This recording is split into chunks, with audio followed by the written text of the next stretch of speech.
माँ। अरे क्या माँ माँ कर रहा है, बकरी का बच्चा है क्या?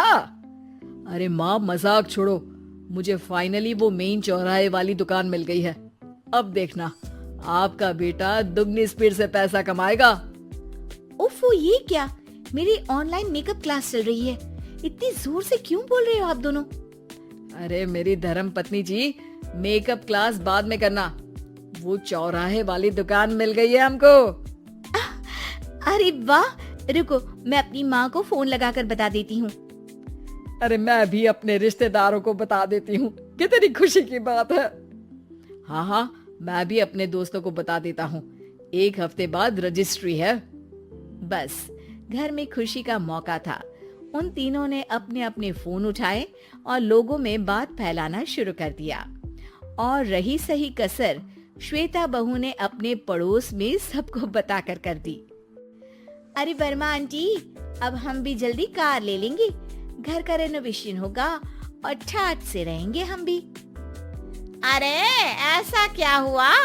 लॉटरी बाटरी लग गई है क्या? अरे इस बार चौराहे वाली मॉल में हमको भी दुकान मिल गई है, दुकान नंबर 21, जो एकदम चौराहे पर है। अब ग्राहक बढ़ेंगे तो आमदनी भी बढ़ेगी ही ना। अरे वाह, कितनी खुशी की बात है।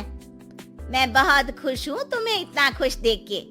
बाकी एक बात कहूँ, सबको मत बताते फिरना, किसी की नजर लग जाएगी तो खुशी की खबर वापस लौट जाएगी। हैं? ऐसे थोड़ी ना होता है, अब डरा रही हो। अरे सही कह रही हूँ, काली नजर कहते हैं इस चीज को, जब आप किसी को कुछ बताओ और वो काम बिगड़ जाए। अरे लेकिन मैं तो... तुमने सबको बता दिया ना? हाँ, फोन लगा लगा के। अब बच के रहना, काली नजर बड़ी खतरनाक होती है। श्वेता इतनी खुश रहती है कि वो वर्मा आंटी की बात पर ध्यान ही नहीं देती, जबकि पड़ोस में और भी लोगों से खुशी की खबर शेयर करती रहती है। अगले दिन राजेश बहुत दुखी होकर घर आता है। अरे बेटा क्या हुआ, मुंह क्यों सूजा हुआ है, मधुमक्खी ने काट लिया क्या? माँ, वो दुकान किसी और के पास चली गई, किसी ने ज्यादा भाव लगा दिया।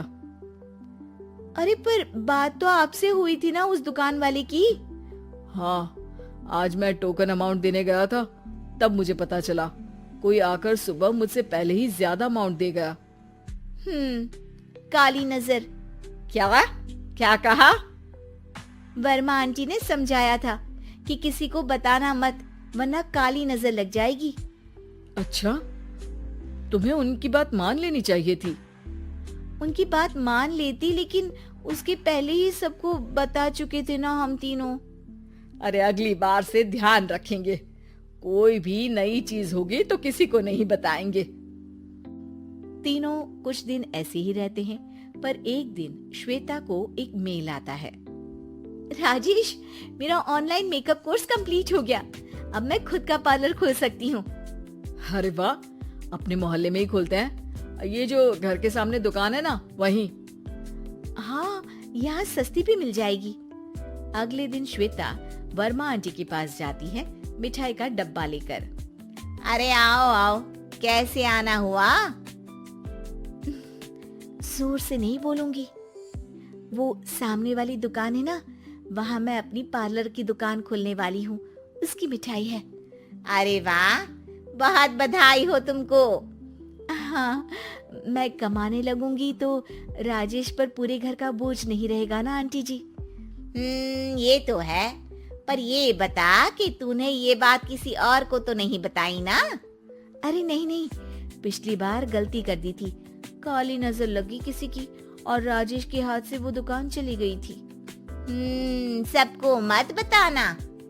चलो मैं चलती हूँ, कल दुकान की बात करने भी तो जाना है। अगले दिन श्वेता दुकान के लिए मालिक से बात करने जाती है। अरे लेकिन दुकान तो हम कल रात को ही किसी को दे चुके हैं। कल ही? हाँ कल ही, 2 दिन बाद कोई यहाँ पार्लर भी खोल लेगा, अब कहीं और दुकान देख लीजिए। अरे पर हमको भी तो पार्लर ही खोलना था।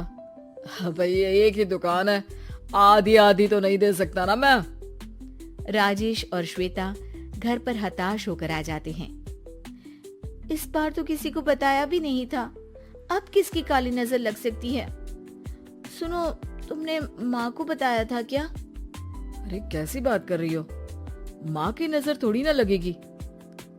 पक्का तुमने किसी को नहीं बताया था ना? सिर्फ वर्मा आंटी को बताया था, उन्होंने ही मुझे किसी को नहीं बताने को कहा। अरे यार तुम भी सही हो, मेरी माँ को नहीं बताने को कह रही हो, पर वर्मा आंटी को बताना तुम्हें जरूरी लगा। अरे वर्मा आंटी ने ही तो काली नजर के बारे में बताया था ना, वो हमेशा हमारा भला ही तो चाहती है। मेरी माँ भी हमारा भला ही चाहती है। अरे पर चिल्ला क्यों रहे हो, बात नहीं कर सकते क्या आराम से? नहीं आता वो आराम से बात करना, और करना भी नहीं चाहता हूँ मैं। दुकान जाने का दुख गुस्से में बदल गया था और राजेश और श्वेता में बात बंद हो गई थी। 2 दिन बाद मोहल्ले में पार्लर का इनॉग्रेशन हुआ, जिसमें मोहल्ले के सभी लोगों को बुलाया गया, पर श्वेता, राजेश और माँ नहीं जाते। माँ अंदर आ जाओ, क्या देख रही हो? अरे नया पार्लर देख रही हूँ अपने आंगन से। देखो, माँ को दूसरे का सुख देखने में कितना मजा आ रहा है, मेरा दुख नहीं दिख रहा इन्हें। यहाँ मेरा पार्लर भी तो हो सकता था। अरे चुप रहो यार, हर बात में लड़ाई क्यों ढूंढ रही हो? राजेश और श्वेता फिर बहस करने लगते थे। तभी माँ ने दोनों को बाहर बुलाया। अरे जरा देखो तो, दुकान चलाने वाले का बोर्ड पर नाम क्या लिखा है? श्रुति वर्मा। गाड़ी निकाल बेटा, हमें कहीं जाना है। काली नजर का इलाज कराने। राजेश अपनी बाइक निकालता है। तीनों ट्रिपलिंग कर रहे हैं। माँ राजेश को उस मॉल वाली दुकान पर लेकर जाती है जहाँ राजेश अपनी दुकान खोलने वाला था। यही दुकान लेना चाहता था ना तू? हाँ, पर इनको भी दुखी करने लेकर आई हो क्या यहाँ पर दुकान दिखाकर? वहाँ काफी नहीं था? अरे श्वेता, थोड़ा सब्र रख, अभी पता चलेगा कि हम यहाँ क्यों आए हैं। बता, इस दुकान चलाने वाले का नाम क्या है? अनुपम वर्मा। कुछ समझ में आया? वो दुकान वाली श्रुति वर्मा, ये दुकान वाला अनुपम वर्मा, और हमारे पड़ोस में हमने उस दुकानों के बारे में बताया किसको था? अब वर्मा आंटी को। मतलब वर्मा आंटी ही हमारा काम बिगाड़ रही है? नहीं नहीं, ऐसा नहीं हो सकता, ये बस इत्तेफाक है। राजेश अपना फोन निकालता है और श्रुति वर्मा और अनुपम वर्मा के नाम फेसबुक पर सर्च करता है, जहां ये दोनों ही वर्मा आंटी के रिश्तेदार होते हैं। श्वेता को समझ में आ जाता है कि वर्मा आंटी की ही नजर काली नजर है। अब क्या करना है? कोई भी खुशी की खबर हो तो काली नजर से बचना है, यानी वर्मा आंटी से बचना है। अरे पर मुझे ये समझ में नहीं आया कि वो हमारे साथ ऐसा क्यों करेंगी। अरे बेटा, एक सीख है, दूर के आदमी को आपकी तरक्की से कम परेशानी होगी, पड़ोसी को ज्यादा। दोनों माँ की बात में हामी भरते हैं और अगला काम चुपचाप करने की कसम खाते हैं, ताकि आगे से वर्मा आंटी कोई काम ना बिगाड़ सके।